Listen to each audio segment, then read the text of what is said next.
शरद पवारांच्या उपस्थितीत किल्ले रायगडावर तुतारी पक्षचिन्हाचं अनावरण, रायगडावरून फुंकलं निवडणुकीचं रणशिंग। सिंधुदुर्ग रत्नागिरी लोकसभेसाठी भाजपकडून नारायण राणेंचं नाव निश्चित, ठाकरे गटाच्या विनायक राऊतांसोबत राणेंची होणार लढत, शिंदे गटाकडून किरण सामंतही इच्छुक। विधानसभा अध्यक्ष राहुल नार्वेकर लोकसभा निवडणुकीच्या रिंगणात, दक्षिण मुंबईतून निवडणूक लढणार असल्याची सूत्रांची माहिती।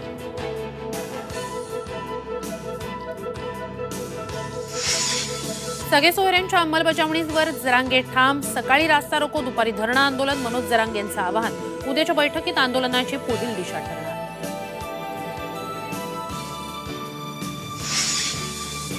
पुणेकरांवरील पाणी कपातीचं संकट तूर तास टळलं, कालवा समितीच्या बैठकीत पुणेकरांना दिलासा, पुढील बैठकीत पाणी कपातीबाबत निर्णयाची शक्यता।